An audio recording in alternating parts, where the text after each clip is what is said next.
Okay.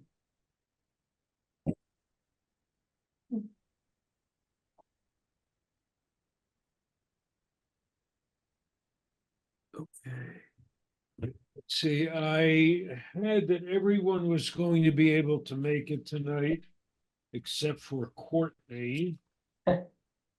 Oops. Hi, Trish. How are you? Hi, how are you? Good. Light here. Well, And there's Ken. Let's see. Tom is on. John is not here yet. We need to get him. Courtney cannot make it. Juliet said she would be on tonight. Here comes Matt Pritchard.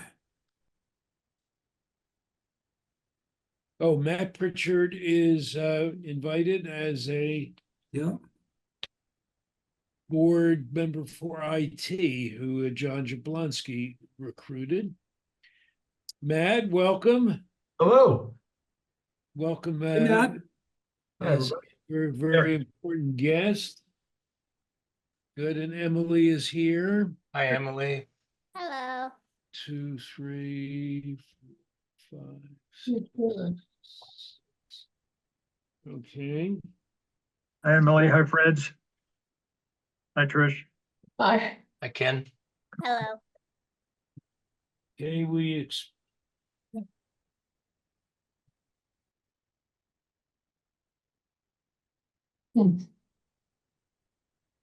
okay.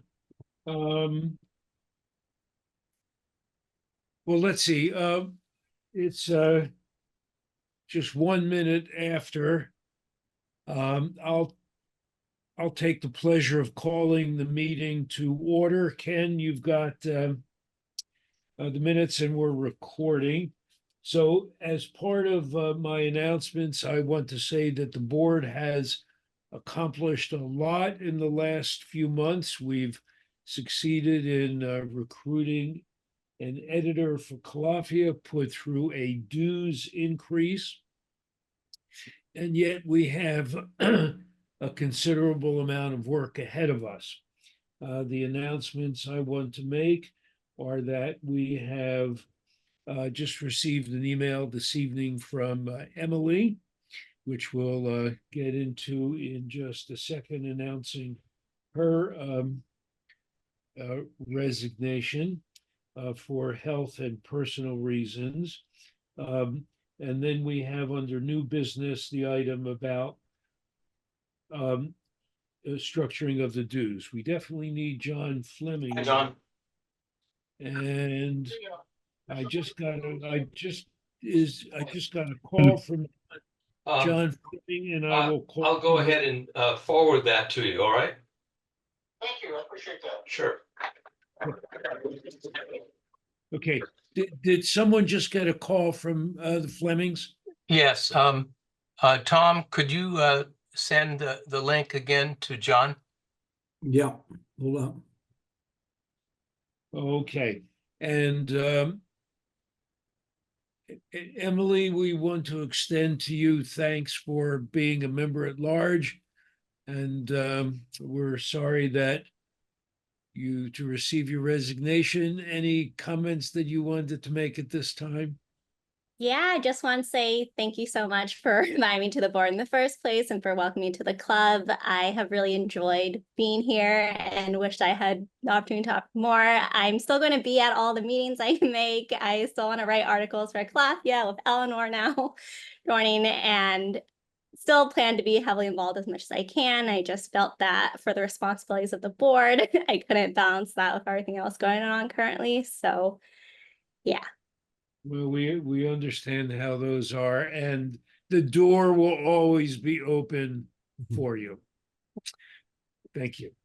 Okay. Ron, this is Fred.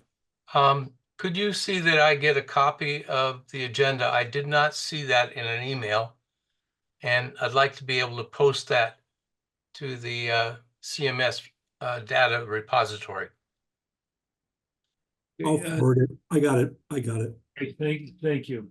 Okay. I think we have a quorum. Ken, are you ready to go on the minutes? I haven't received a copy. Were the minutes finalized? So I went, I was looking at the minutes that I have here in hand and what I need to verify is that these are the latest minutes. I sent you, well, no, I actually sent you the latest minutes a long time ago, a couple of months ago, but, and these were the minutes from before that. So I think you have them already. Has it? I'm trying to remember when I sent them. Maybe it was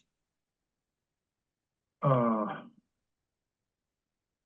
our last meeting, whenever that might have been. Okay, well, I was looking for the minutes and we haven't distributed them.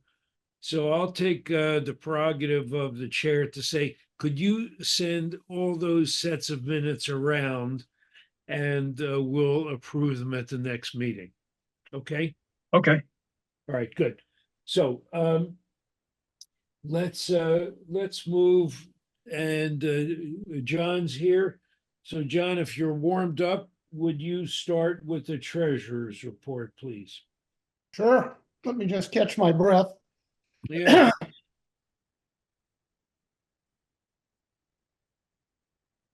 Hi, Juliet. John, do you want me to share my screen for you? No, that's fine. I've got it if you want. Unless somebody has questions, but I'm not gonna spend a half an hour going into every minute detail unless somebody insists that they want that.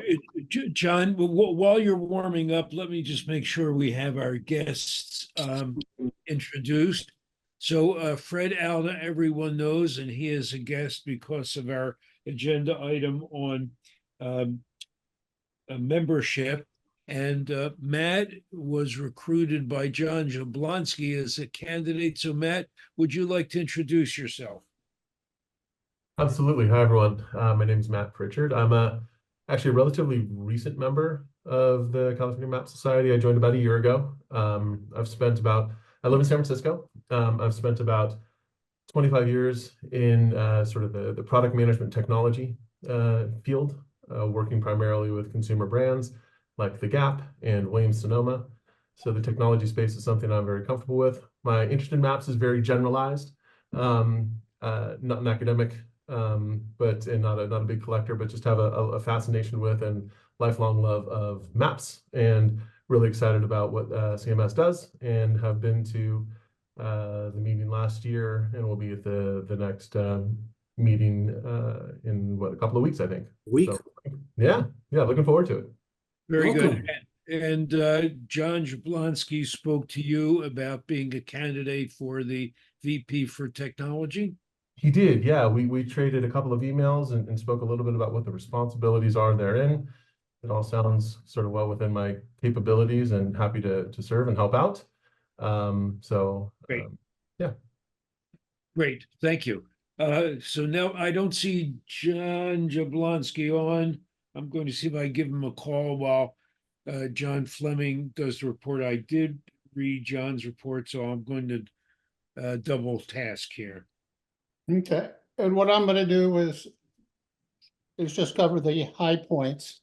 On our balance sheet, which is almost all cash, we have $20,000 plus in cash, of which $8,100 is restricted for use for the Stanford program. Those are cumulative donations collected to support the program, less annual expenditures. We pay $5,000 a year for 5 years. So we have unrestricted cash of 12,000. That's considerably down from where we were a handful of years ago. And what we did is we made a board decision, which we revisited every year, to spend an additional amount developing and promoting the publication of Califia. That's going to be on the agenda, separate agenda item. So we're at the point where we need to make some decisions. A $12,000 cash reserve is adequate for our purposes. And it's the equivalent of about 1 year of operating expenditures. On operations, our operating loss is about $2,700. Our net cost of Califia is about $6,700. And that's net of advertising and net of $1,000 donation. Our dues base is relatively small. Our dues this last year are about $1,600 plus $1,500 for new life memberships. The recurring dues for the April billing include the new rate increases. And as a point, I didn't receive any pushback at all on the new rates. I don't know if anybody heard anything, but certainly in the billing process and the payment process, I haven't heard a peep from anybody complaining about the new rates. Our current membership is about 100. Our current membership is about 175 dues paying members. In addition to that, we have life members and some complimentary memberships. So their total membership's about 229. At this point in time, we've got about 70 who haven't paid their dues yet, which is typical for this time of year. And we'll probably have, out of that 70, we'll probably end up with about 25 that will drop out. This is what happens just about every year. So we should have a base recurring dues amount of about $7,600 next year. So it'll be a nice increase over this year. Our new life memberships typically have ranged from none to 4 a year, with 2 being the most likely number. With the increase in the life memberships from $500 to $750, I don't think it's predictable at this stage how many people are going to sign up with it. Whether we'll continue to get on average 2 a year, I just can't predict. It'll become more obvious over the next year, but we may not have a good idea of that for 12 months. So therefore, our total dues in fiscal 2025 could range anywhere from $7,600 to $9,100, or maybe even a little bit more. Our other expenses are relatively minor, about $3,600, which includes only a nominal amount for events this year. So we spent less than we normally do in that category. That category tends to range from about $4,000 to $5,000 annually. So I suspect we'll probably spend a little bit more next year. I already talked about the cost of Califia in terms of what the components are and its effect on our operations. Lastly, our Stanford contract is payable as $25,000, payable at $5,000 annually through 2027. We've raised about $21,000, of which we have $2,800 in outstanding pledges, and I don't have any concern about the collection of the outstanding pledges. So we're about $4,100, about $4,000 short of our goal. We've not received any donations over the past year, so we've kind of lost our momentum, although we do have several more years in which to raise the cash. The concern here, if we don't restart our momentum here, that will be in the 2027, still $4,100 short, and still not and be in a weak position to raise the money. So yeah, unfortunately, John's not on the line. He's the one who was leading the charge in this area. But we really should be doing something this year. With that, having said that, there are financial statements that are attached. I just, which I'm not gonna go through in detail. What I did is just cover the high points. You wanna go to the next one, Tom? Let me interrupt for a second. Ron, John Jablonski was having connectivity issues at his hotel and is moving to a coffee shop. He sent that email about, I don't know, 5 minutes ago or something, 10 minutes ago. Thanks, Ken. Yeah, this is the details of our revenues and expenditures. As you can see, we just don't spend very much money outside of publications and program cost. Events at 250, I think will be higher, likely higher next year. So I don't, and what I did is I spread it across by category. You'll see the title space revenues, Califia, other expenses in total, and then Stanford in the far right hand. So anyway, that's how we spend our money. But the fact of the matter is, outside of publications and program costs, we just don't spend very much money. Pretty small, low budget operation. Next one.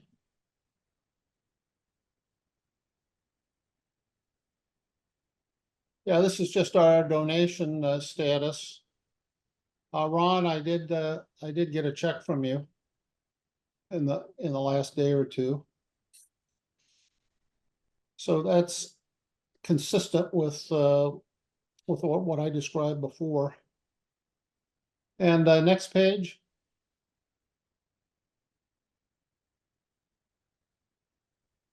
This one here? No, next page after that. What I did here is just estimated what our estimated base recurring dues are.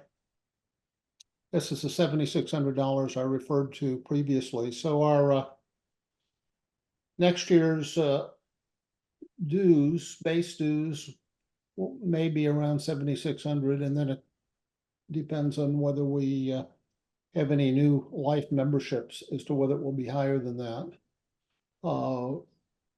It'll be a little bit grim if we don't, but it will be whatever it will be.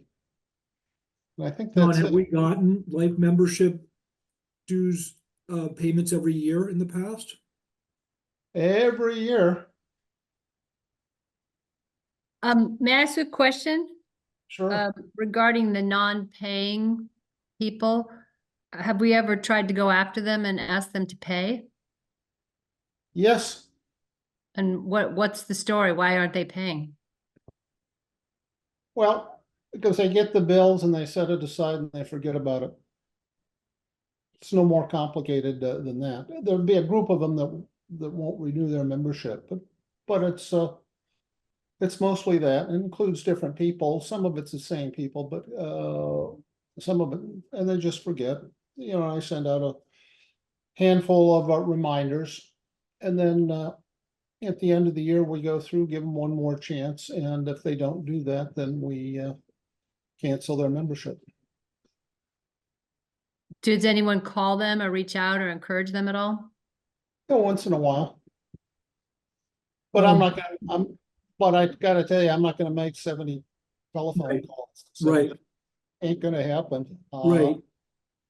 Yeah, Eleanor, we're going to bring this up under new business. Great, okay. Okay, thank you. So are there any other questions? John, thank you for a very thoughtful and thorough and sobering report on a couple of fronts.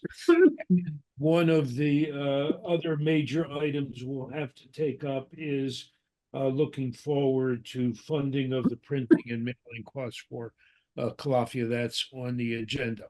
So with no further questions for John, let me turn to the Vice President's reports. And the first one will be Tom Paper for Northern California. So we have a meeting on this upcoming, a week from Saturday at Stanford. We've got a great lineup of speakers, including our esteemed El Presidente, Wolf Blitzer, and we're good to go with that. I will mention that there is a dinner afterwards for all the speakers and also all the board members. So you're all welcome to join. The tradition has been, and you can see me or Ron afterwards if this doesn't square with you, but the tradition has been that the board members together pay for the dinners for the speakers. So I will be the treasurer for this event, and so that's the tradition. If so, we hope you can join us, and if the payment part of it is a challenge in any way, let Ron or I know, because we'd like to see you. Good. Where's the dinner? The dinner is going to be at Evia Estiatoria. It's a Greek restaurant in Is that where we went last year? Yes, Yeah, that was good. yeah. I Same enjoyed place, that. same table. Are you ordering again the same thing? I can't Maybe you remember, order but the same thing you did last year. I'm gonna hopefully have the same waiter, and I'll just say, give us the same thing. And we'll see how good the waiter is, Tom. That was very good, yeah.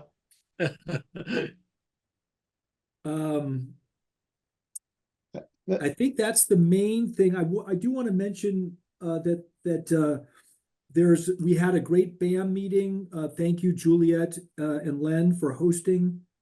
I can't remember when it was, a month ago or so. And there were at least, I don't know, 15, 20 people there.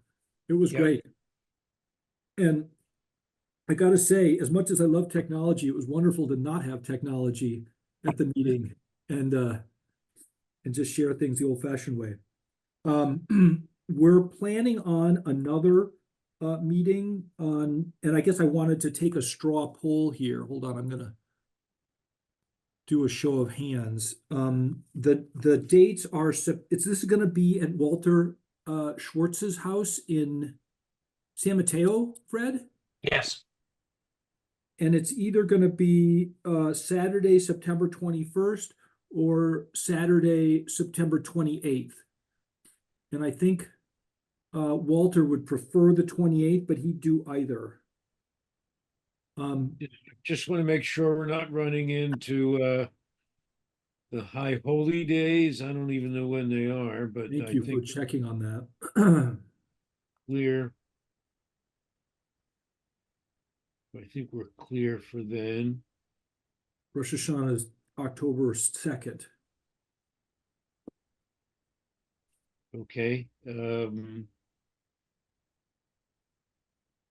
October, yes, so we're okay. 28th looks good.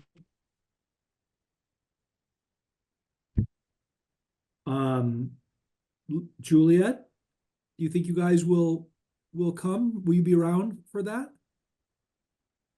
Yes, we will be around for that, And either date works for you? either day.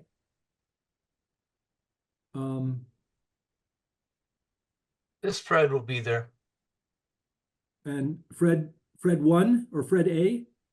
Fred won. Fred 2? I'm not certain right now. I may be out of the state, but if I'm in town, I will definitely be there. Thanks, Juliet and Len. That was a great gathering at your place. Ken? I see no reason why I wouldn't be there. Awesome. Okay. Matt, either day work for you? Unfortunately, it looks like we are out of town and then booked the other weekend. So I don't think either day would work unless something changes, but I appreciate the invitation. Okay. All right, well, I'll probably, I mean, Eleanor, I haven't asked, but I don't think, I didn't see anything on our calendar, so the 28th will probably be the one. And where's Walter's? What city does Walter live in? San Mateo. San Mateo, right? I'll make the announcement next Saturday about that. Good. Okay. And that'll be an afternoon meeting, you figure? Yeah, that's what we did with at Juliet's. Yeah, Yeah. like, same as before, I think. 2 to 5. Matt, it's a lot. Have you been to one of these, Matt?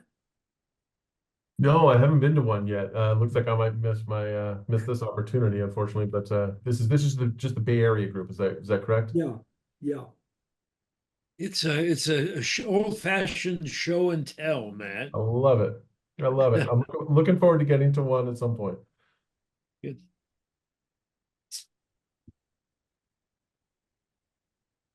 If I recall correctly, Lily Yu has volunteered to host one. I'll have to confirm this with her, but that would probably be November. And that would be in the city. Okay. Tom, thank you. Courtney is the one board member not able to attend tonight. So we will defer on the vice president for Southern California. Does anyone happen to know whether she's planned the fall meeting in any regard? Okay, we'll get that report from her. Membership vice presidents, Trish and Fred. Is Fred Desjardins Fred 1 or Fred 2? I can't keep this straight. Okay. Well, when I send an email to Fred Auda, I call myself Fred 2. Okay, all right, all right. That's not true. You're entirely too modest. Okay, well, let's have the membership report, and I think Fred, did you have a summary of something that we wanted to report? And Trish and Fred, please go ahead. I've got some visuals, and I think Trish then can speak about some of those issues. Great. I'd like to share my screen. You should be able to.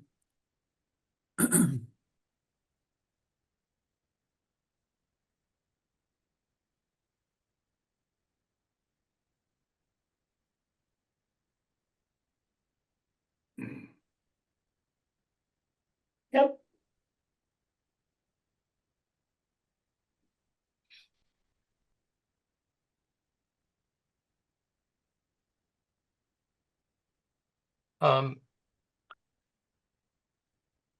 My count is 231 now. Go ahead, Trish. That one. Yeah, it's pretty well laid out here. And it's reasonably stable. 231 total, with the paid members number 96% I had on mine. Interesting. I made an error and No, forgot to include the courtesy speaker Got it. category, Okay. so it's a little less. Okay. And then the paid memberships in terms of years were pretty stable again, actually pretty good right now. We had kind of a bump in new members at the beginning of the year, I thought, Fred, didn't you? Just a little bit. We did. Flattened out a Say bit the now. first 3 months or so, we were on a track where we potentially would exceed our best year, which was last year, 38 new members. We're right now at 20, which is still pretty good, but it's definitely has slowed down. Yes, exactly. Well, we may have an opportunity next Saturday to recruit new members too. Right. It's pretty obvious. And then the other information is the location of where the members are, which is really interesting just spatially. I don't know how stable that's been over time, but it's probably, I would guess it's probably pretty stable. I'd like to make one comment. We have seen, we certainly were hoping that Southern California would gain some new members, but in fact, they've lost 6 members with a equivalent gain in Northern California. Hmm. This is in the last year or year and a half. Interesting. Thank you. And that's pretty much it. As John mentioned, there were 24 lapsed members that were suspended earlier this year, and 4 members have resigned. But this is it. 231 total members, which is pretty healthy. Any questions? Then thank you, Trish. Thank you, Fred, for gathering that. Membership renewals and recruitment will be another one of our tasks under new business. So on to publications, and pleasure to welcome the new editor-in-chief starting at the end of the year, Eleanor Bigelow, who was selected after a rigorous recruitment process. And I have no idea. I have no idea what pressure was brought to bear there. But Eleanor, welcome. Would Thank you you. like to tell us about your writing editorial background? Oh, it's probably too extensive to go into this evening, but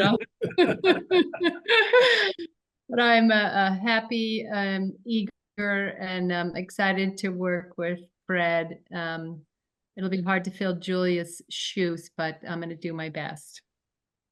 Thank you. And Juliet is going to work through the transition, and we do have an action item under new business about creating a position of editor emerita. If you've had a chance to open your recent issue of Calafia, you will see a very heartwarming biography of Juliet's incredible achievements to date, and a brief sketch of Eleanor's credentials. Thank you. So, thank you. Right. Okay, Juliet, did you want to say anything at this point? Yes, I did. As far as the fall edition, we are coming along very well. The theme is going to be globes.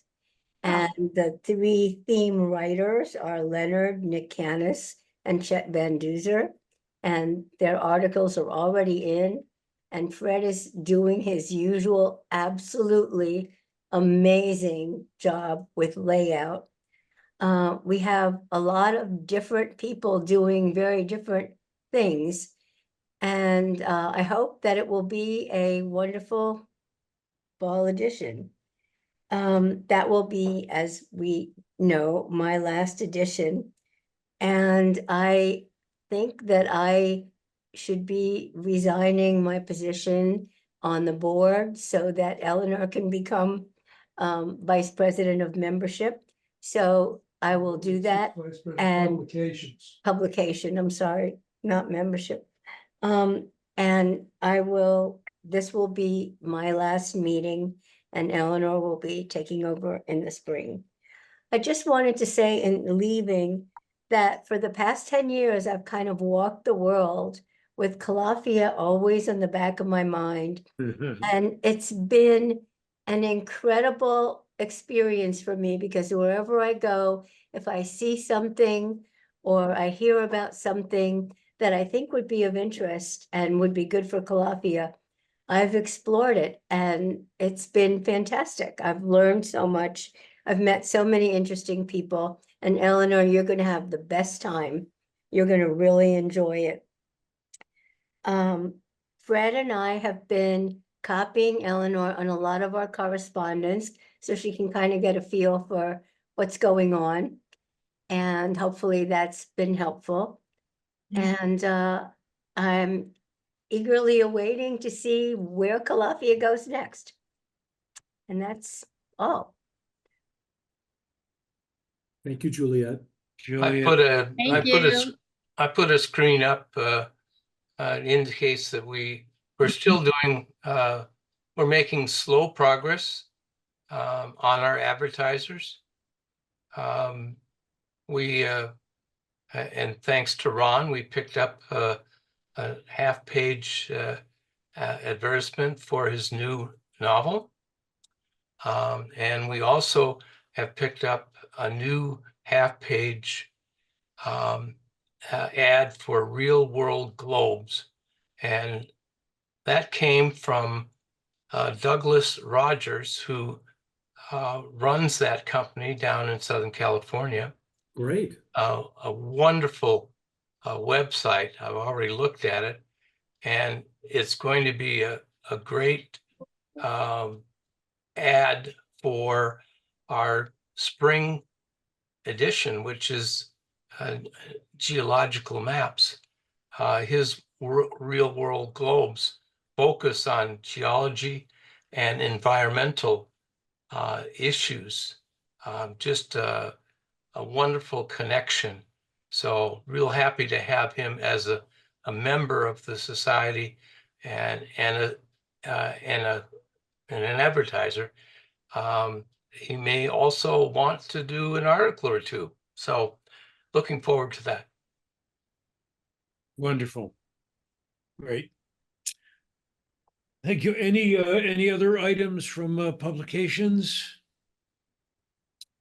By the way, at the Rothmans at the BAM group, Len brought out his wonderful collection of globes.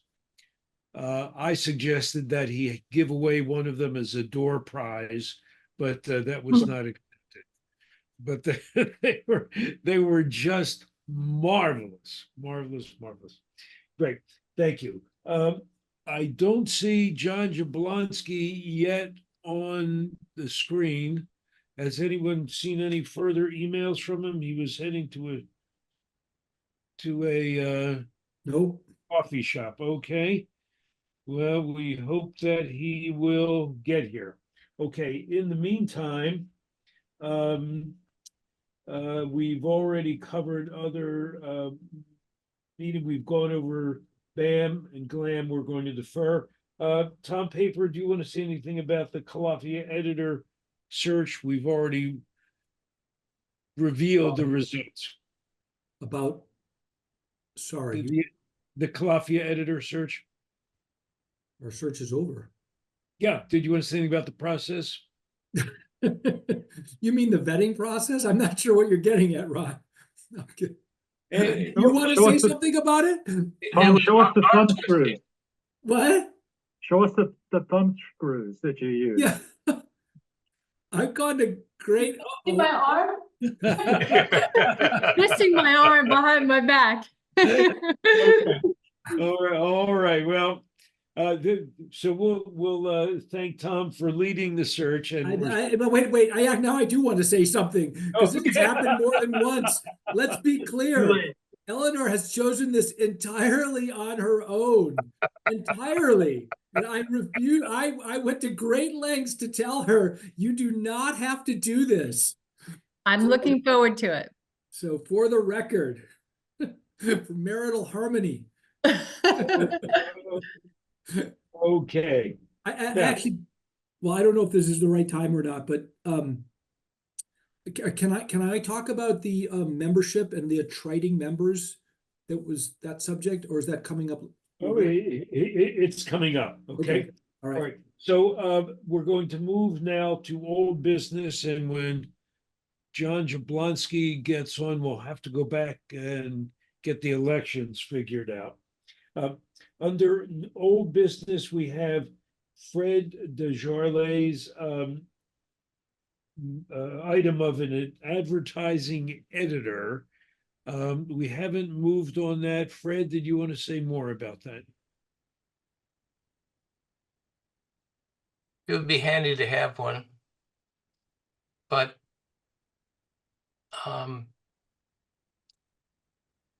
I wouldn't say that I've been very aggressive in seeking out an editor. We did make a plea to the entire membership a while back.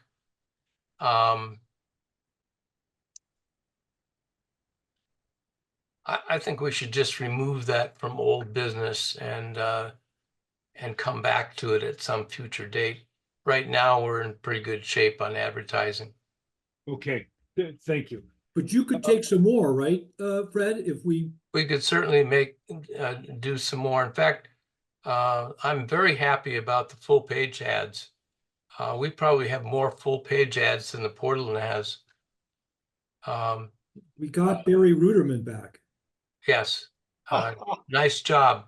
That was on, Tom was basically responsible for bringing Barry back into the fold. And we managed to place his ad in a very appropriate location right after the article on his symposium at the Rumsey. So I hope he was happy about that. Yeah.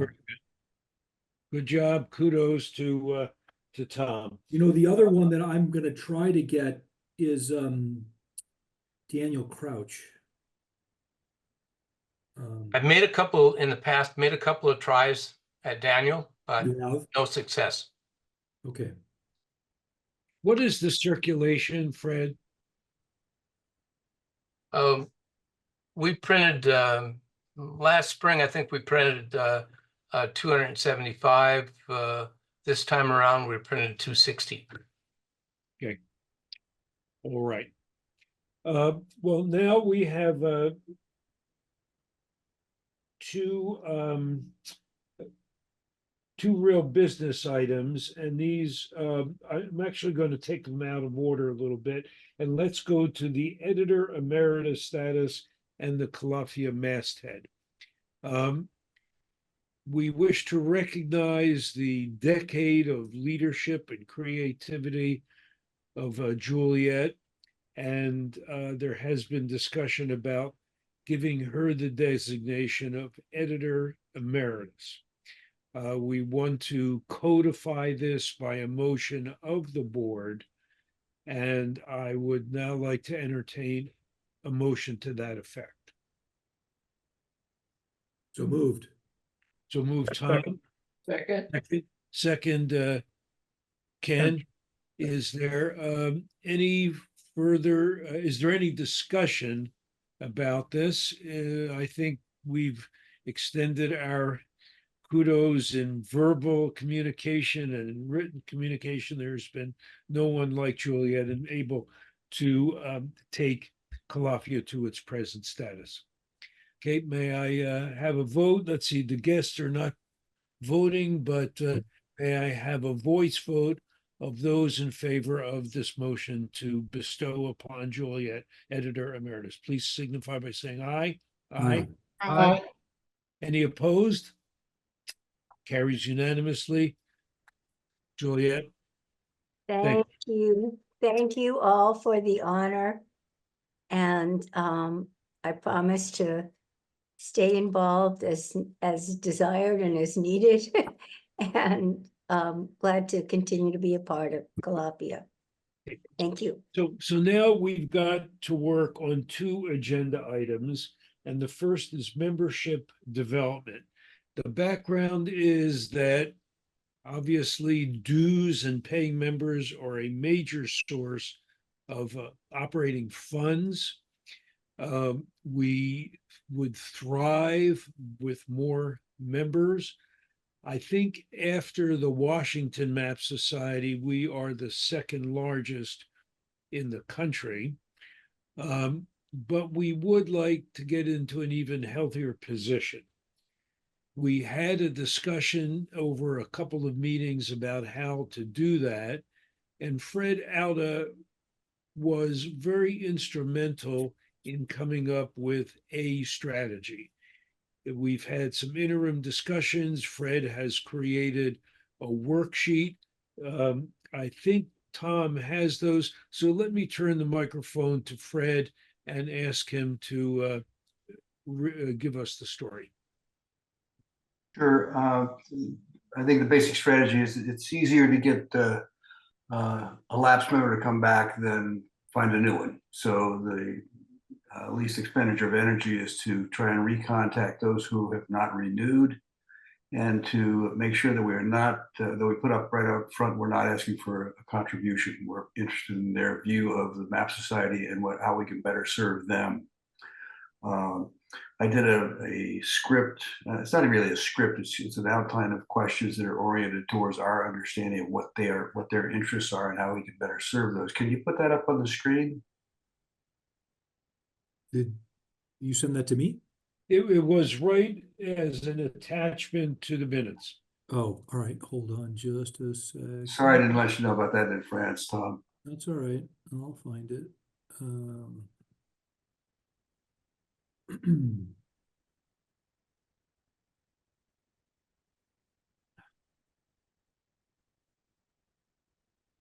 Oh, here we go. All right, hold on.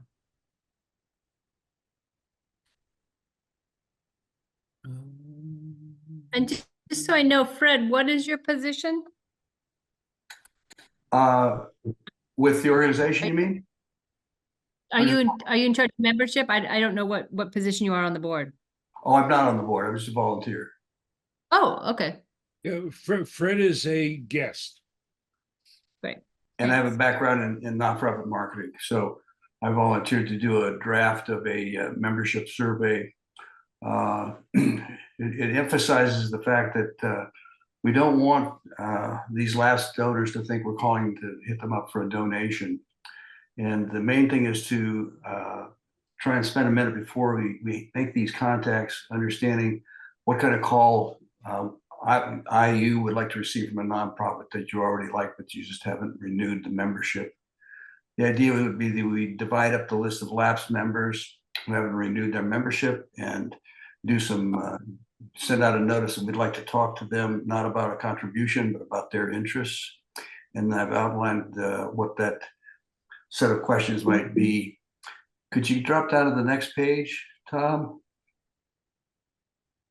Starts with an explanation of purpose and a promise at the beginning that we are not going to ask you for a contribution. We want to know what your interests are, and then specifically a set of questions leading to answers that we can go back and analyze. It includes what do you find most interesting? What would you like to see more of? Have you read any articles more than once? Have you shared any of this information with friends or others who have interest in cartography? Drop down a little bit more, Fred or Tom, please. And then it goes to how have you participated in the past, so we can get a sense of what their level of interest in the publication versus participation. Optional questions after that would be, what are your areas of expertise? Some of this would be a little bit more personal than some people would want to be asked. I tried to emphasize psychographics rather than demographics. I don't think we need that much in terms of demographic information. Psychographics have to do with what are the members' beliefs, values, behaviors, and passions, and to let them know that that's something we really want to know more about from them. One of the main questions is, how do we introduce this? Do we want to send out email in advance? What kind of message? Generally, in that kind of pre-marketing message, it's putting out something that goes to what our vision is for the organization and how they might find interest in it. I'm not sure there's much else to say about it. I'm willing to draft up an email and/or if we decide to send them hard copy, that's fine. Introducing what it is we would like to talk to them about. And I think it's a question of if we want to include a vision statement of just a one-liner about where we're going as an organization, and engage them in a statement of appreciation for their past membership. Fred, thank you for all the expertise and thought and energy you've put into this. May I open the floor to discussion about this approach? I might add that I was a little delinquent in my renewing my membership to the Washington Map Society. It just slipped my attention. I got an email from their membership committee chair, John Doctor. It was nicely worded said that he noted that my membership had expired. Did I have any problem with the renewal process, which was done online? And I quickly turned to the website and renewed my process. So I wonder if we might make a first pass at just emails, or John Fleming, have we already done that, do you think? What was that again? Do you think we've optimized our email calls for renewal? And we should go to a more personal touch. Well, I think it's worthwhile for discussion. Okay, well, the floor is open to how we might want to proceed in re-upping those who've been members and have had their membership expire. And let me just take 30 seconds. What the re-upping process is merely the mailing of the invoice for the following fiscal year. And so it's the sending of an invoice. So that's the sum total. That's 100% of the re-upping process. Then, of course, if people don't pay, Is that it? then there's follow-up on that. And then for long-time members, there's some extra follow-up. But Fred Hey, John, that- Fred too. Tom Paper, please. John, do you have a copy of that email that goes out? I don't know if I've seen that before. Is that automatically generated by Wild Apricot?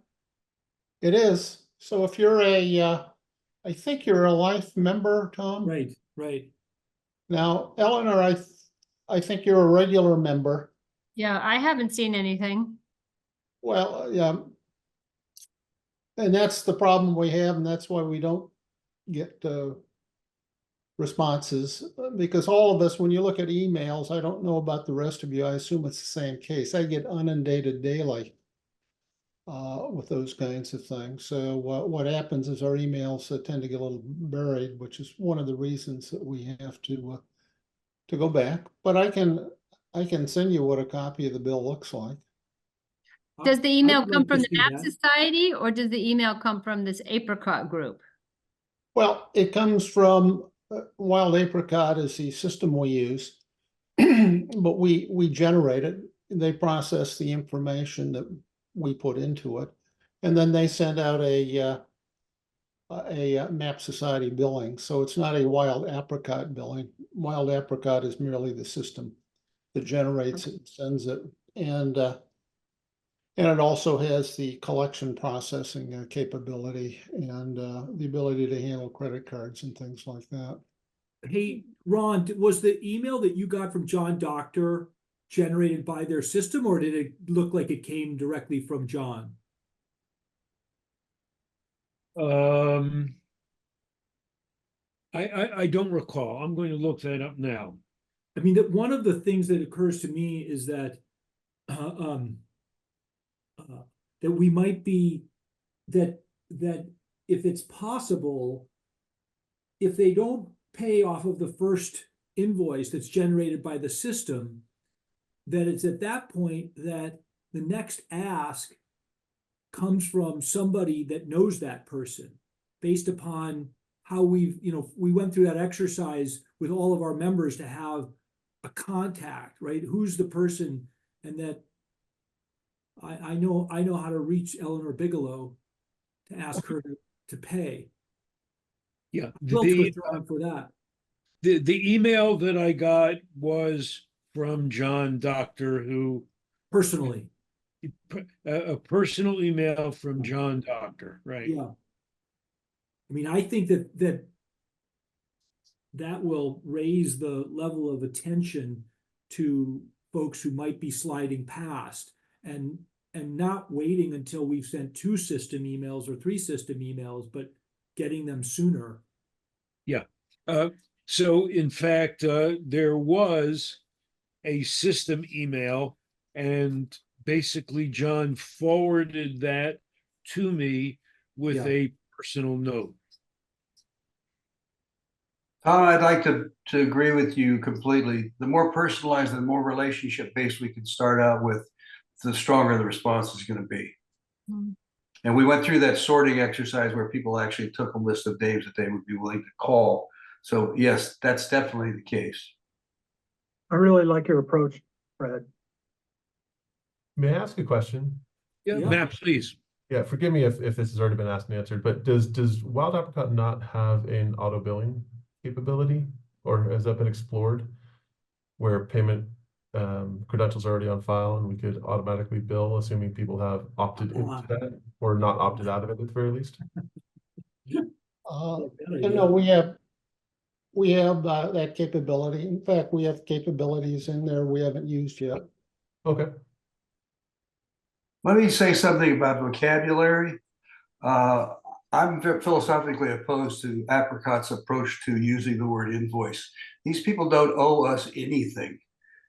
These are voluntary, discretionary decisions that people make on an annual basis, depending on their level of passion and identification with the organization and what they get from it. I think if we use the attitude that they owe us this money, we're shooting ourselves right in the foot. That's not the way philanthropy is done. Now, I've talked to Fred DeJarlis about this, and that vocabulary is for some reason mistakenly built into the Apricot approach. But I've been in fundraising for 40 years. I've never seen the word invoice used. And I dealt with all the major donors in the 5-county region for United Way for 10 years.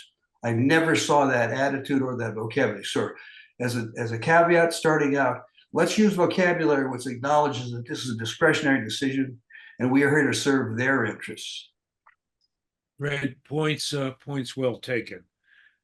Well, let's see. My only concern about the calls as the first step is that they're time consuming, and odds are you're not going to get someone on the first try. So what? Second was what I was suggesting, Ron, not first. Sorry, Tom. I was suggesting that we use the system to generate the request for funds, and that if we don't get paid, that we send an email from a person. I think Matt's suggestion is worth some discussion here. Like, auto billing is a way to basically, when you become a member, you've opted in, and now, you know, we have your payment information and we're gonna bill you. Or we're gonna debit. It's an annual thing. Unless if you opt out. Well, that's what we do. What you described, Tom, is what we do. Well, wait, but you're saying, but then why do we send an email out? What Matt was suggesting is that when the time comes and we have their credit card information, that it simply gets debited. That's correct. We don't do that. Yeah. So I think we should discuss that. Mm-hmm. It's an interesting idea. I don't know if any other map society does that. But before we solve the problem of, like, you know, we've asked for money and you haven't repaid your dues, we could consider this approach. Yeah, we could. Probably 80% of the people play by a credit card and 20% by check. Something like that. So you still have 15 or 20%.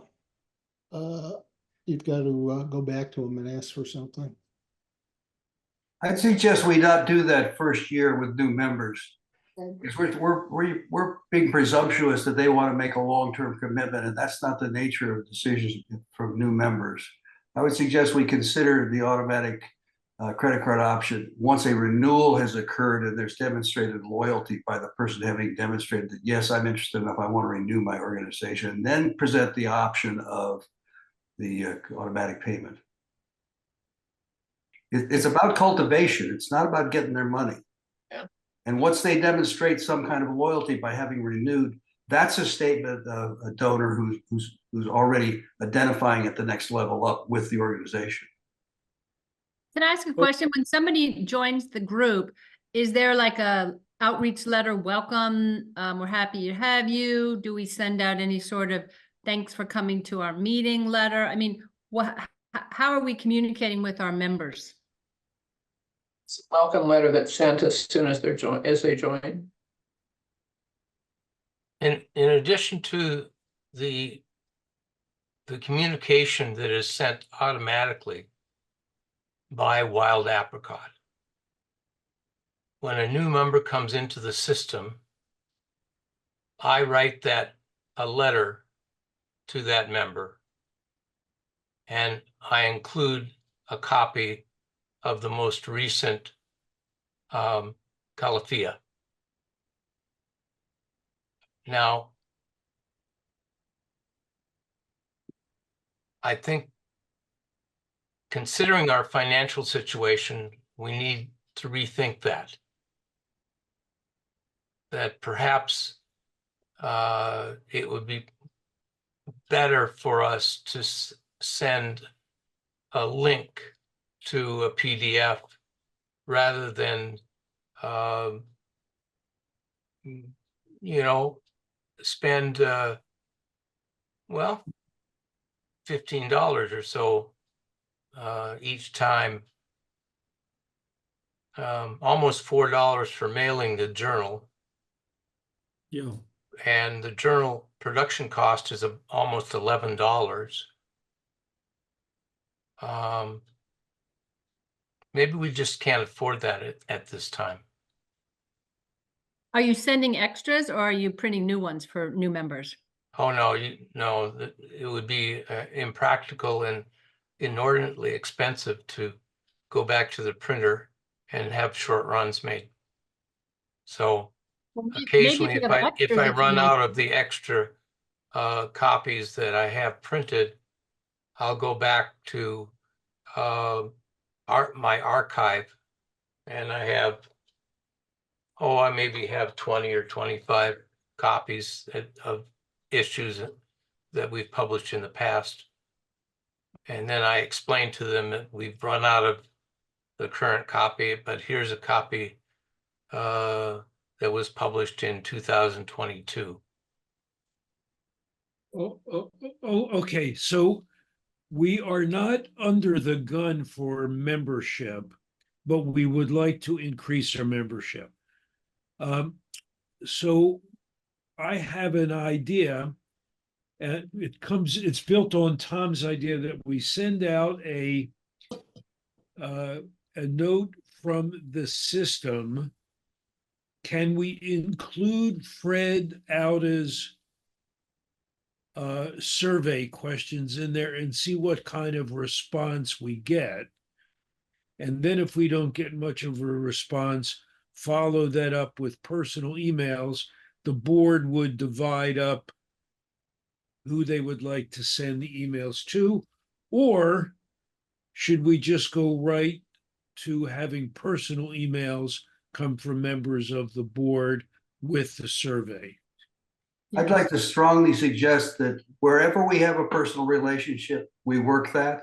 And that starts with the initial letter, and it includes Eleanor's point of the follow-up. Follow-up should occur on a personal basis from anybody that knows the member. We should start out the beginning. The first communication should be from somebody that they know, if somebody knows them. Okay. So that's the first screen. How do we relate to these people already, and how do we build on that relationship? So the first communication I would suggest we send out would be an email, if not a personal letter, if we know the member. And we include the survey and say, we would like 5 minutes of your time and talk to you about more of your interests. And if they respond, to the message in writing, that's fine. But then we can screen those and resort for who needs to follow up with the telephone call. But personalization is absolutely the most important thing that we can do, including Eleanor's point about the follow-up should be from a person. Okay. That they know. Fred, thank you. In the materials that you prepared, did you include that kind of cover point? We're asking for 5 minutes of your time. No, but I will. That's one of the edits I want to add. So I'd like to ask two things. The action would be for Fred Auda to prepare the draft of the letter. And then the other action that we need is to circulate a list of those expired memberships so that we can divide them among the board. And I'll say that if there is someone nobody knows, I'll just send it as president. Okay, Yeah, may I talk about the timing for a second, Ron? please, Tom. So, John, if renewal, can you just take me through the dates? Like if expiration is whatever it is, when does the first notice go out and when does the next notice go out? Well, it would be April, July, September. Usually the final one in November or December. So expiration for all memberships is calendar year? Is that Yeah, right? yeah, that's what we've done. And so, but we asked for money in April for a membership that's expiring in December? Or it expires in March. The membership doesn't end on December 31st. It ends in March. So it ends in March. Do we send anything to them in January or February before the expiration to say, please pay? Yeah, we send them a final notice saying this is identifying it as the final notice. And if it's a person who's a longtime member, then we try to get somebody to call them. And we've actually had some pretty extensive unsuccessful follow-ups on people. Fred and I followed up on one person who should remain nameless for 2 years, who promised to pay, said it was going to happen, and finally, after 2 years, we gave up. I guess I'm a little confused. Me too.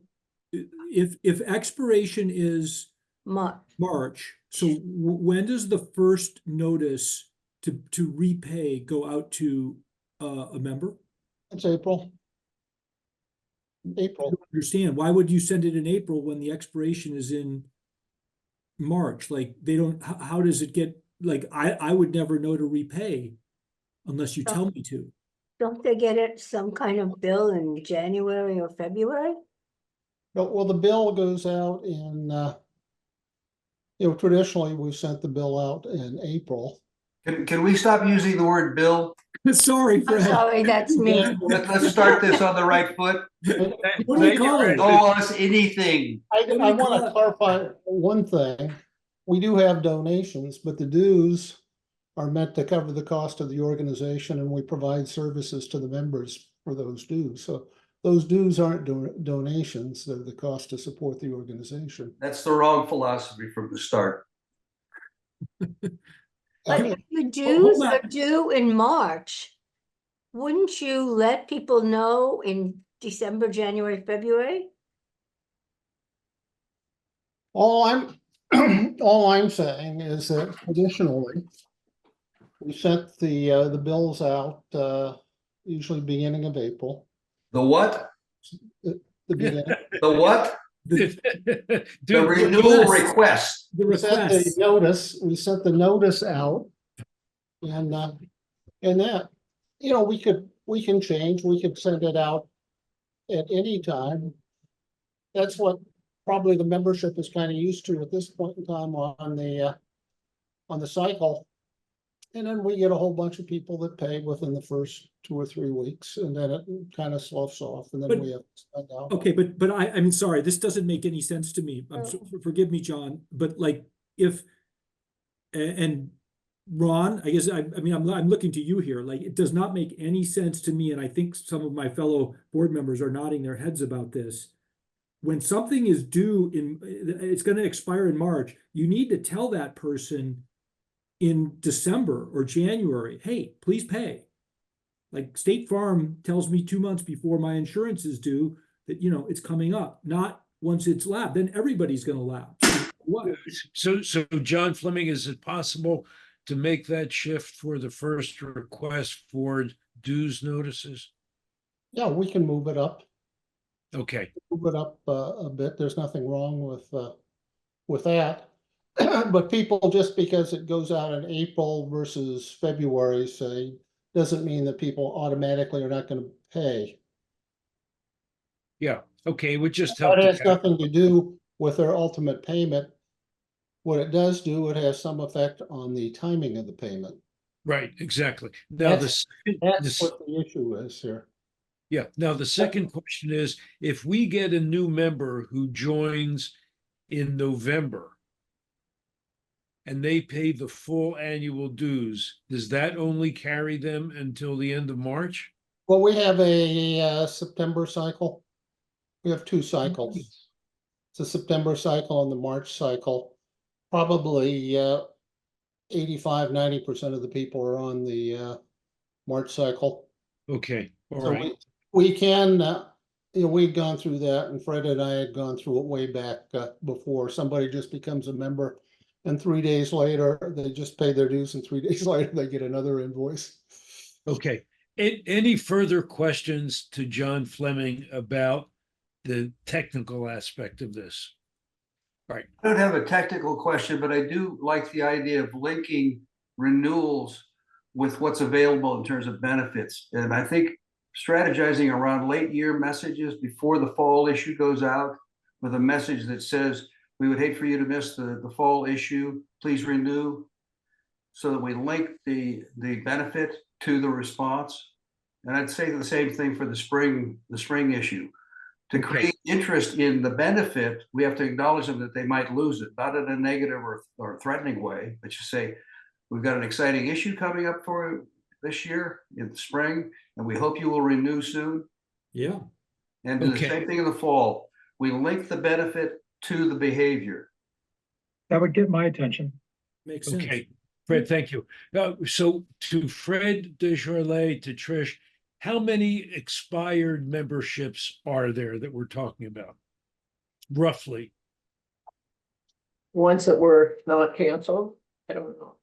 Well, people who potentially we want to contact. Are we talking about 30? Are we talking about 50? Well, I think John said there's 70 right now. Yeah, but those people, most of the 70 will renew. But their dues were due in March, right? Right. Okay, so we, But by the way, I want to point out, Eleanor was one of those people, and you dealt with it. One of the delinquent people. I'm not trying to embarrass anybody, and she said never got anything, and I can completely understand that because people get inundated. These things are. okay, we've still got a lot of work to do. I'd like to wrap this up. Fred Desjardins, Trish, do you have any idea? Are we talking about 50 members? Are we talking about 30? Right now, we have one member who's more than 300 days in arrears. But as John mentioned, we have 70 people who are late paying their March dues. Because they never got any notice. So Fred or Trish, could you would it be possible to generate a list with emails of lapsed members? Well, as I mentioned, you only have one lapsed member.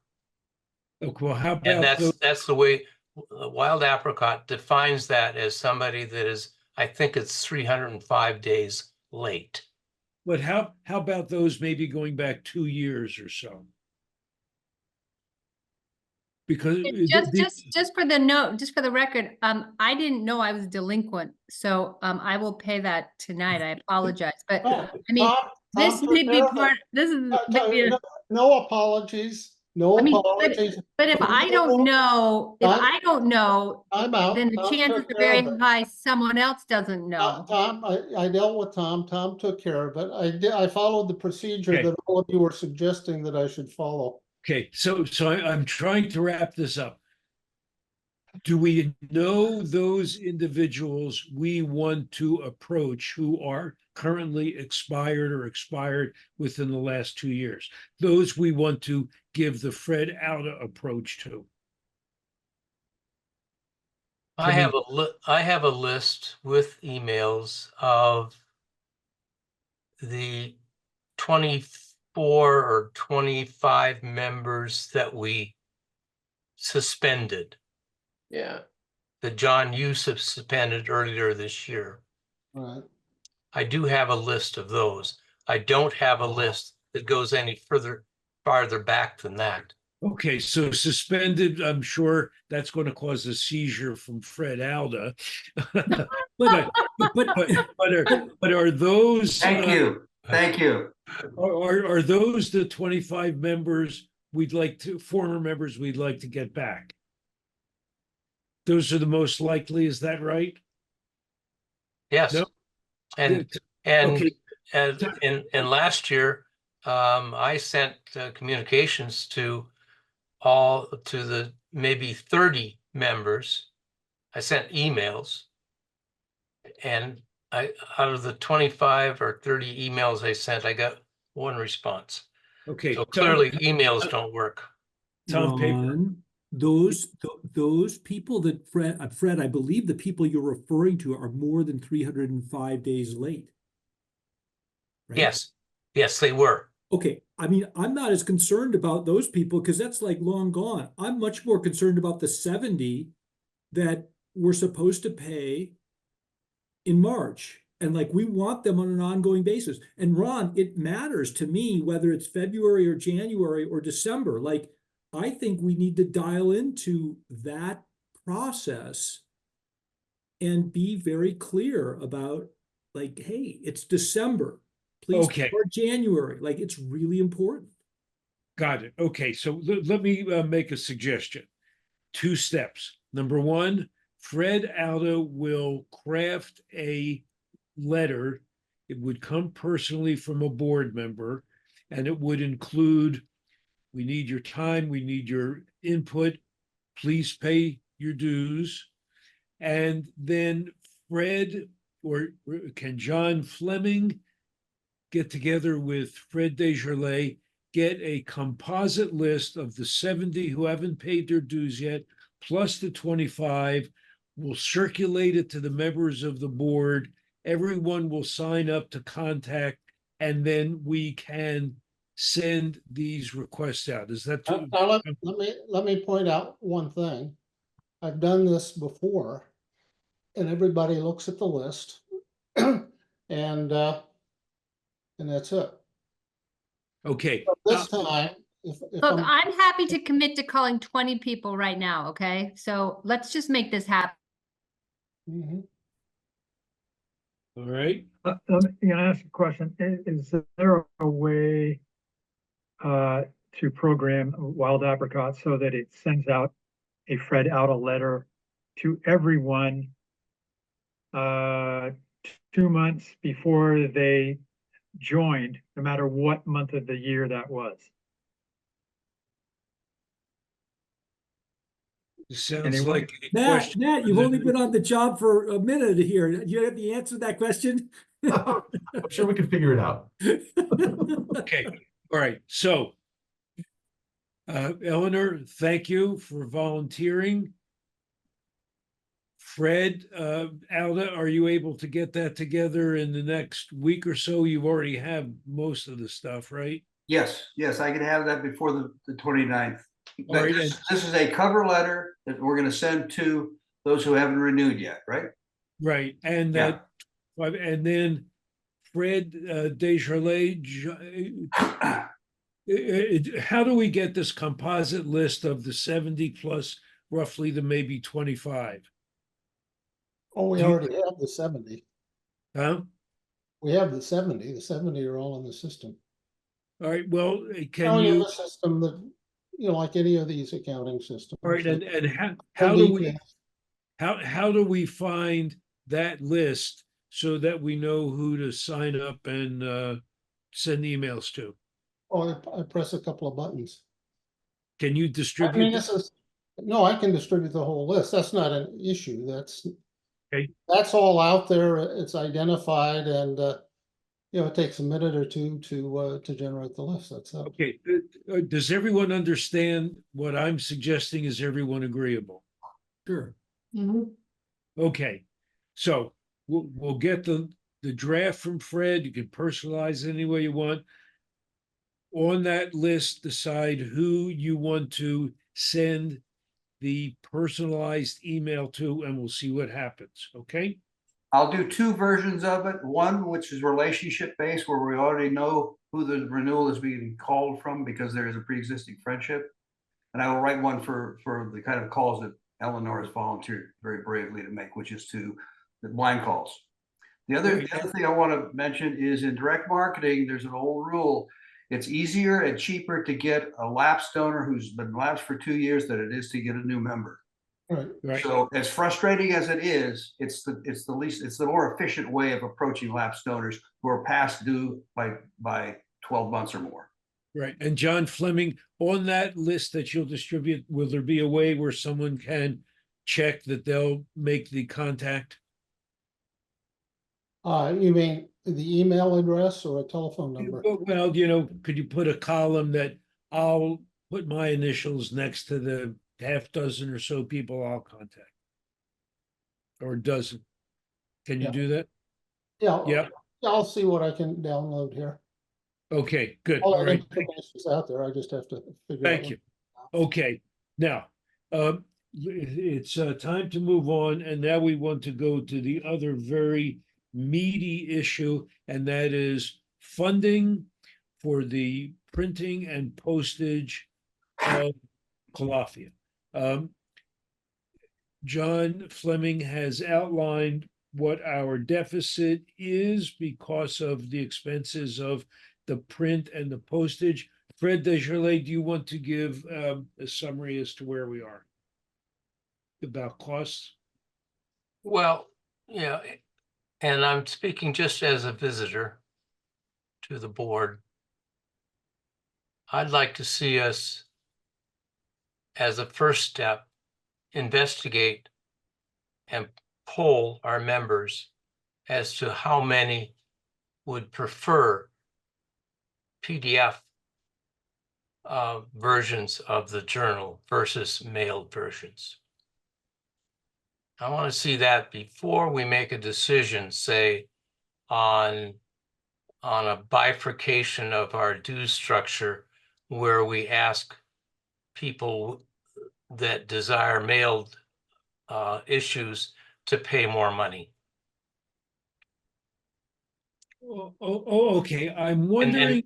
And the reason I say that is, if we get a significant number of people that prefer PDF, that would cut the volume of our printing and mailing, could cut it substantially.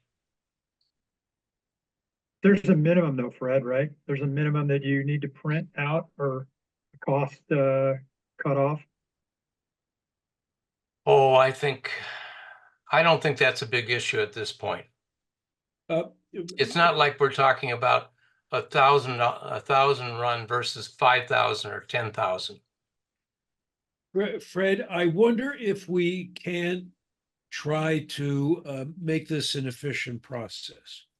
And that is, assume a couple of different scenarios of the survey.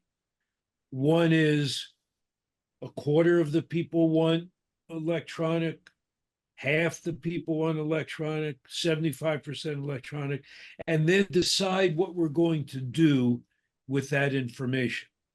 In other words, would the board like to say, we've just increased the dues, but if you wish to have paper copy sent, there will be an additional fee of X dollars. I think the Washington Map Society has a tiered dues structure, and that seems to me to give the benefit to those who are paying for it. May I hear thoughts about how you look at that, or how you have other suggestions as to cover the costs and make the Calafia long run sustainable? You've heard John Fleming's report. Yeah, what you just described is what we proposed last year.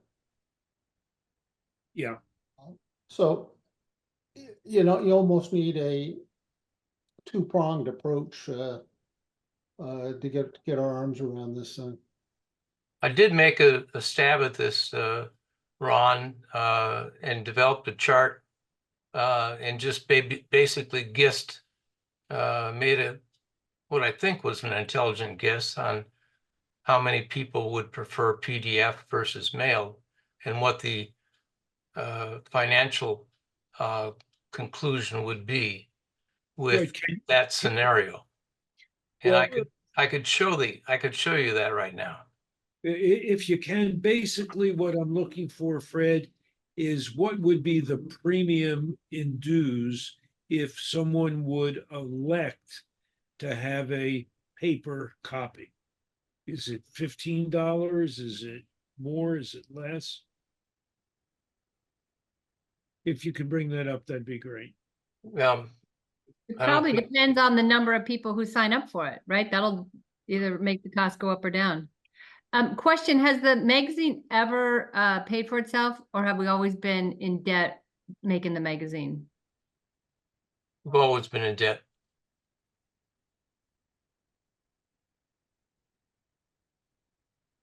Okay, other, Well, by my calculations, when you take out the Stanford program out of our income statement, we're about $2,300 in the hole, basically.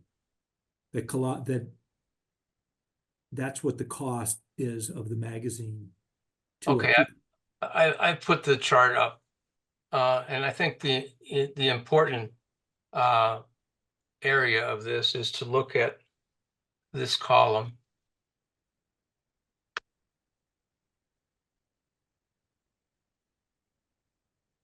okay. Mhm. Okay, And these are all your estimates, right? You haven't actually. these are my estimates. Now, what I've done is I have taken John's annual projection of what our income might be. That's 7,600. It matches his financial report. And I've also put down other CMS expenses except Rumsey as 4,000. Now it might be higher than that. I put down $1,600 in ad income, and that's consistent with what John had. So if we were able to achieve this kind of percentage of people that would prefer mail versus PDF, we could cut our production of the journal in half.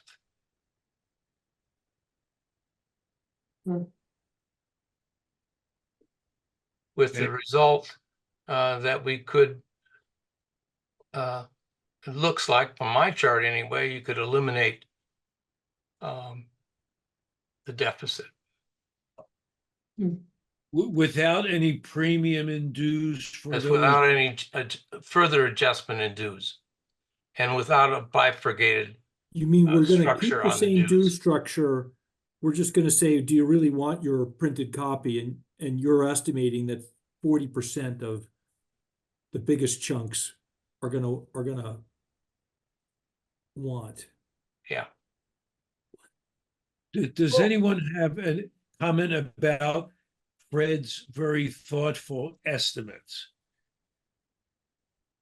How many ads would we have to sell to make up the difference? $2,000. But Yeah. I don't know how much it costs. Yeah. You got one more ad, 5 more ads? Yeah, I wouldn't recommend that. Yeah. Just because I'm maybe I may be 8 or 10 ads now, maybe not that many, more like 4 or 5 ads now short of what the portal has. The MCOS journal has at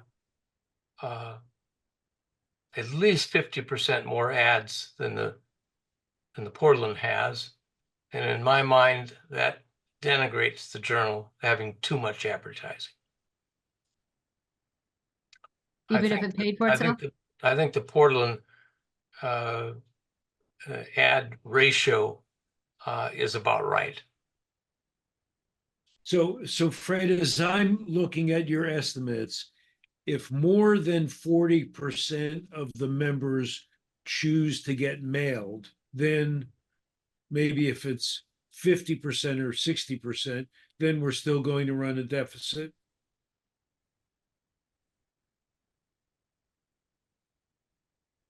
Brent? There. So we're still a bit of $600 surplus if I changed all those to 50%. Yeah, okay. So And I'm assuming in my notes here, I'm assuming that the society would choose to mail the Journal to all of the Life members. yeah. Okay, I'm looking for something with a little more cushion here. And if I can save John Fleming's coronary arteries, I think he probably would also. So I'm thinking that in addition to sending out the survey, I would still be in favor of a modest increase in a modest premium to the dues for people who are getting the mailed copy. That would do two things. It would make those people who are not getting the paper copy feel they're saving a little something, and it would give us more of a cushion. And I put it at $10 or $15. May I hear thoughts about a premium in addition to a survey? Yeah, 15 is probably a pretty reasonable compromise. You're talking about $15 annually or per Yeah, copy? yes, $15 annually. Yeah, it could be, the annual cost would be about $34. So that would be about a little over a 50% discount, but it probably will get the job done. Plus it will incentivize more people to get the PDF copies. Yeah, and I'm a little worried about how good the estimate is. If we go to 60% choosing mailed copies, then we're still in the hole. Yeah. Well, Yeah. why don't we find out what the number is by polling our members? I could include that as a question in the survey. Would you prefer print to PDF? And the reason why I say that these numbers are reasonable, I would say an educated guess, is that I did go back into our database and I evaluated that question we had, whether they would want a newsletter in PDF format or mailed. And that's where I came up with the 40%. Okay, all right. Well, let me ask this. John Fleming, do you think we have the breathing room to wait till our fall board meeting to get the results of the survey? Well, we're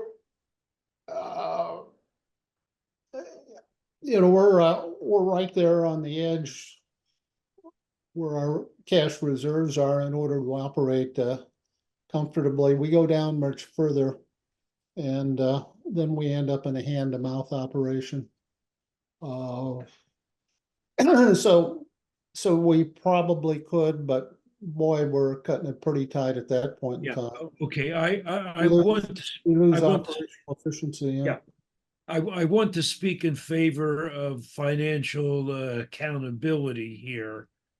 And given John, our treasurer's view, I think we ought to be in a position tonight to send out the survey. Fred, Alda, thank you for asking about incorporating that in the survey, but I'm afraid this important single question might get lost. I'm not, since the survey is multiple questions, I think we may get a smaller number responding.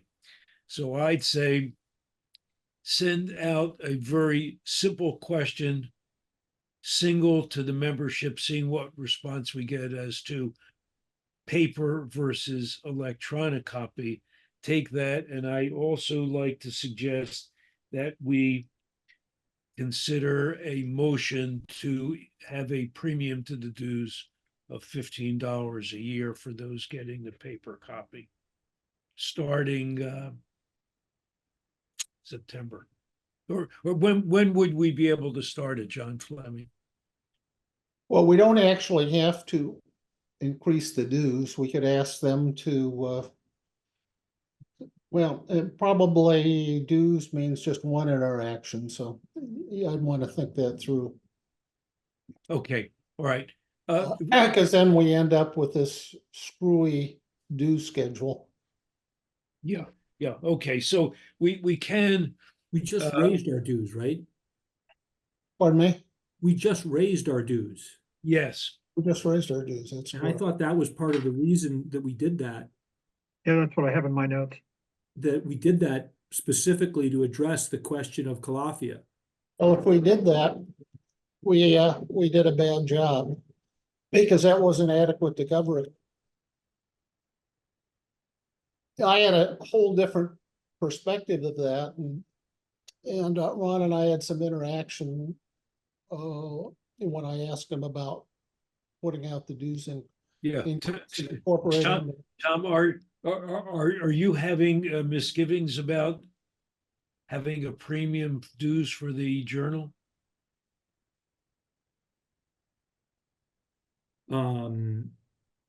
Well, it just seems like we're gonna tell, I mean, we're coming to our members, we just raised the rates on them, and now we're gonna basically raise them again to anybody who wants a paper copy. Well, That's, you're making the identical arguments I made 6 or 7 months ago.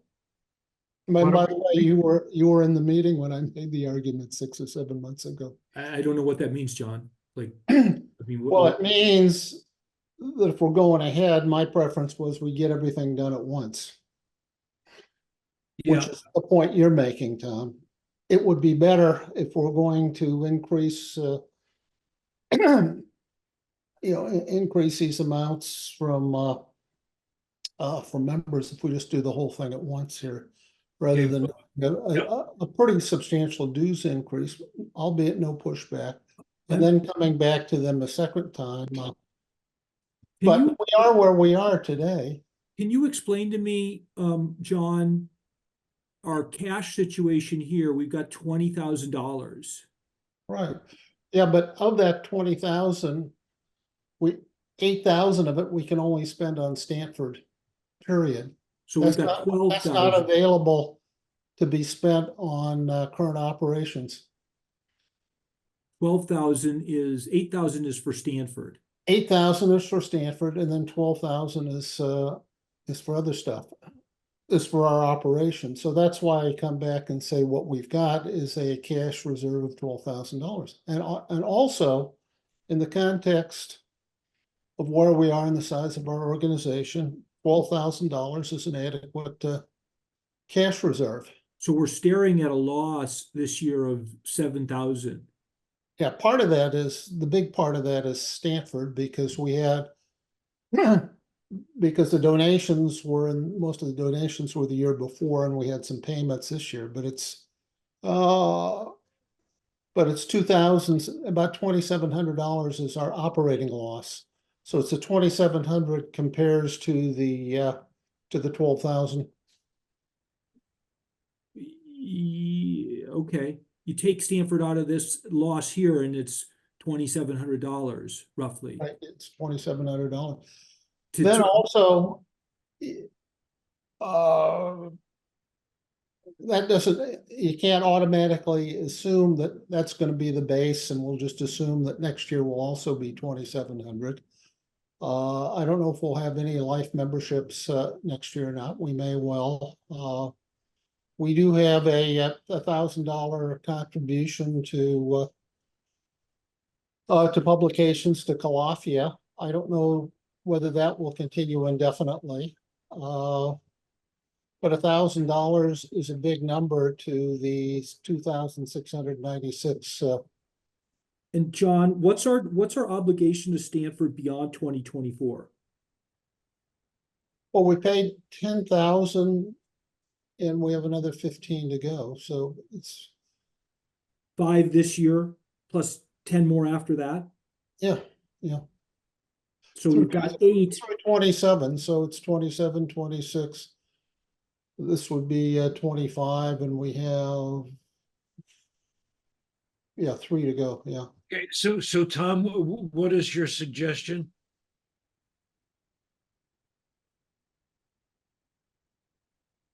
I have a suggestion.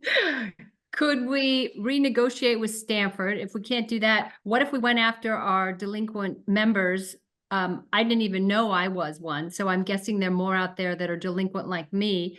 If we just get 50 of the 70 to pay, that's net $2,500 and we've covered our holes. So I think we should go hard after our members. Well, Okay, well, that we're going to do regarding the Stanford issue. let me just interject here, because we're confusing things. In order to get to where we need to be, we have to collect, that from those 50. And that's embedded in the numbers and what you look going forward to. And by the way, that's been our experience for years, that those 50 will pay up. And again, it's a whole variety of things, reasons they haven't.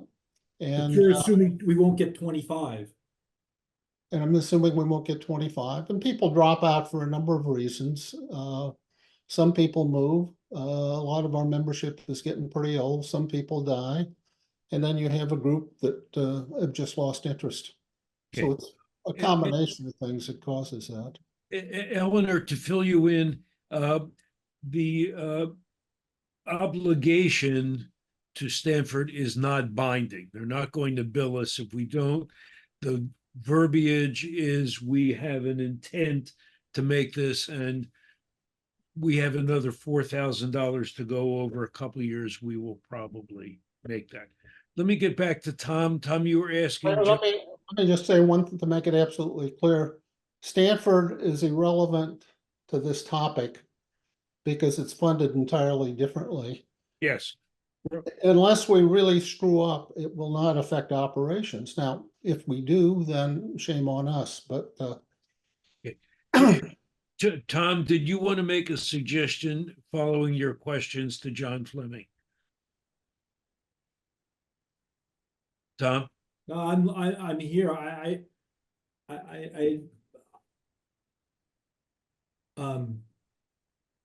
Do you have a reluctance to build any further dues increase at this time?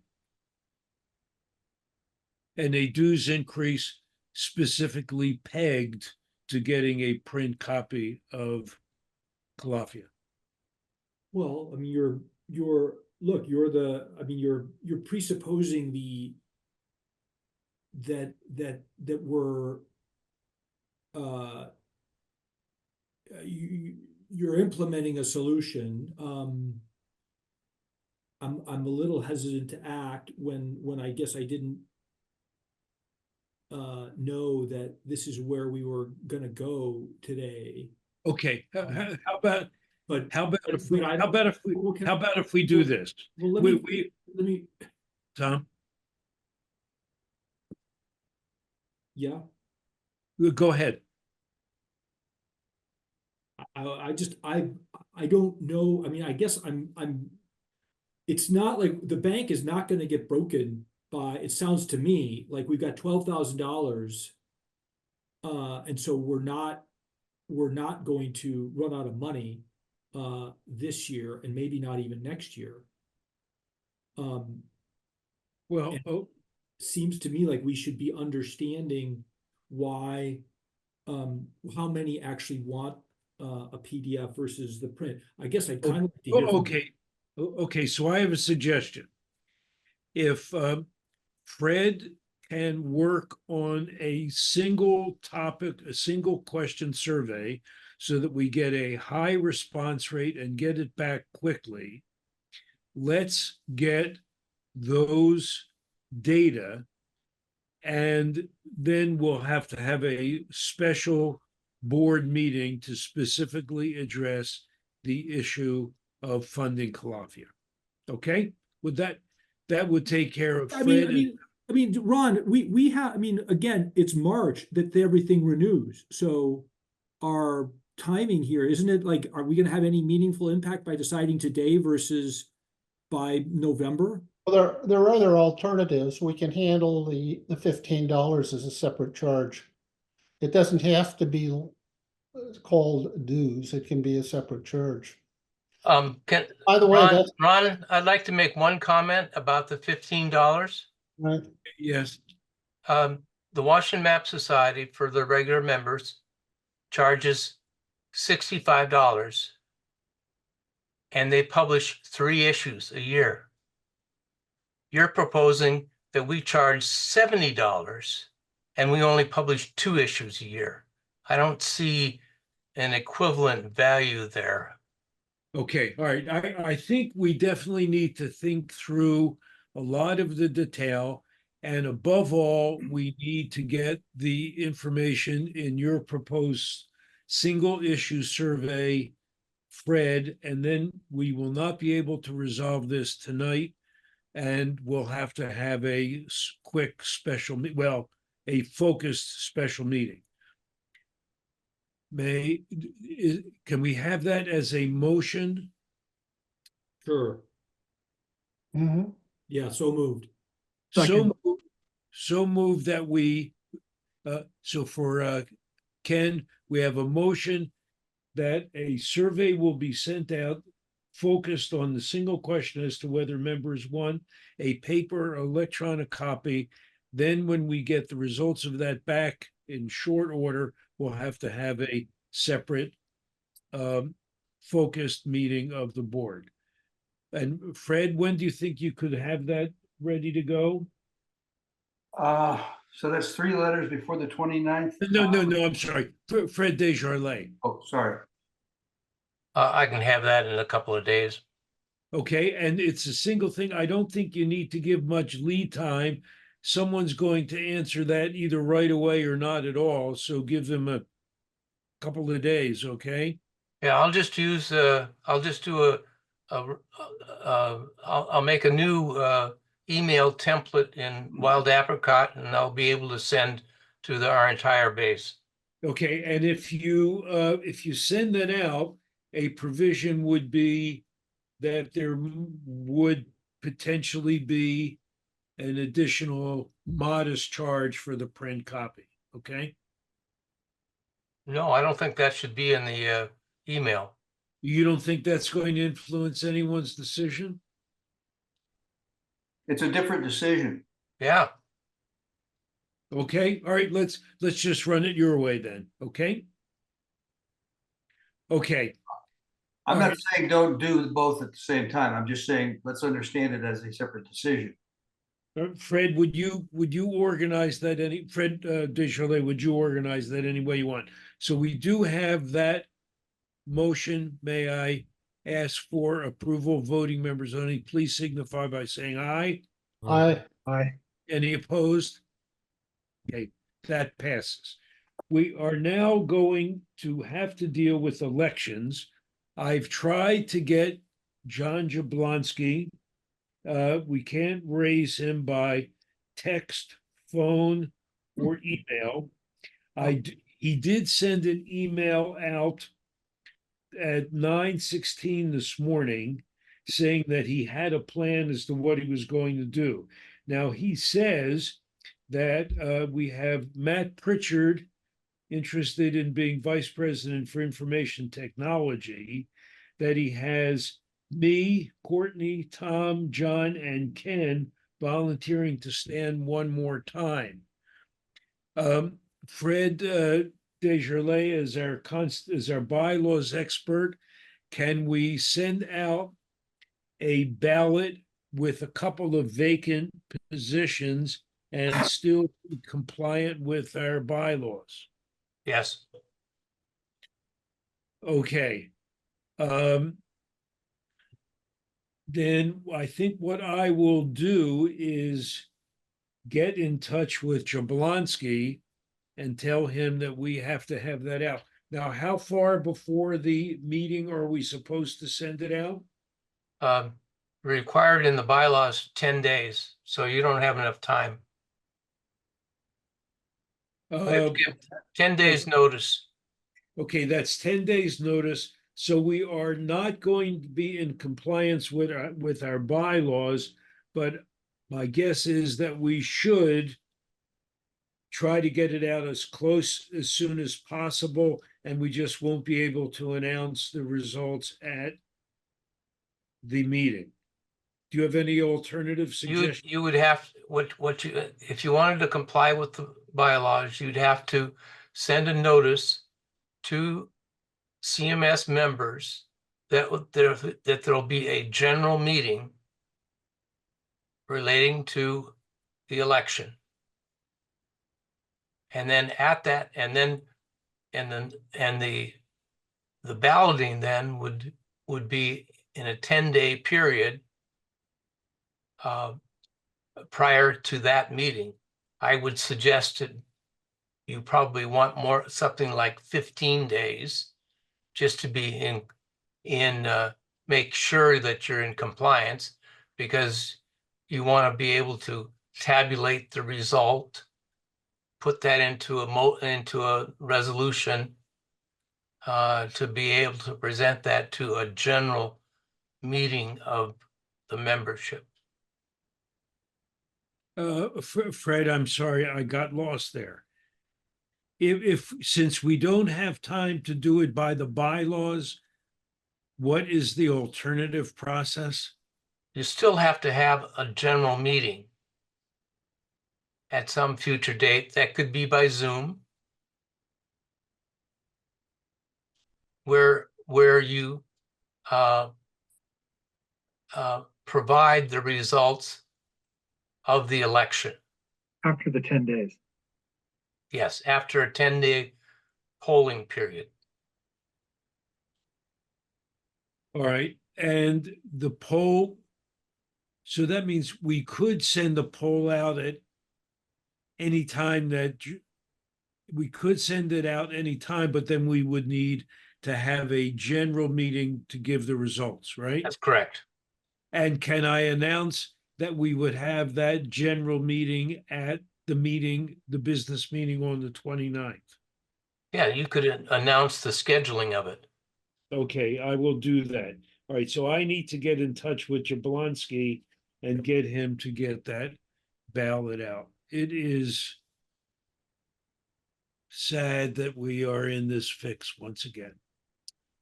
Okay, so I will take those elections forward. I think we have completed the agenda. Does Ron, anyone? I'd like to say a word here real quick. Walk back Oh. to, this is Ken. I want to walk back to advertising. You brought up Crouch, and that maybe might be a dead end, but there are a number of other English map sellers.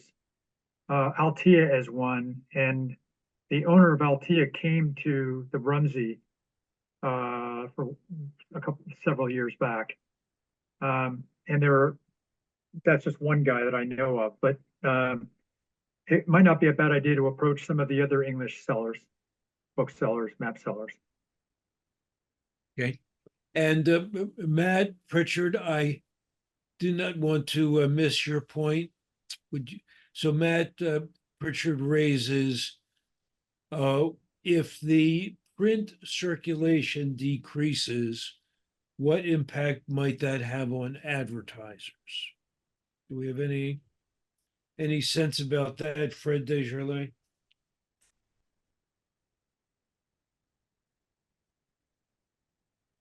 Fred Desjardins? Well, the distribution doesn't change. It's just the method of distribution changes. So the advertising appears in a electronic form rather than the mail form. Yeah, I think advertisers may consider the value of a print ad different from a digital ad. Maybe not. I just think it might be worth considering or casually polling advertisers to see if it would cause them to think about it any differently. Just No, wouldn't want to be blindsided by a change. I might just not even ask them. Circulation's the same as it was.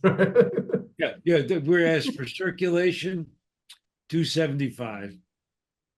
Well, and I think there's also ways of adding some value for our advertisers, and I talked to you about that,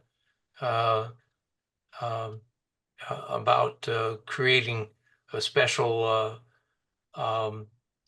area in the website that's devoted to advertisers, reminding our advertisers that their firms are mentioned at every one of our MAP meetings, not just our MAP meetings, but other meetings that are sponsored by other MAP societies. So I think there's some communication that needs to be done between us and our advertisers.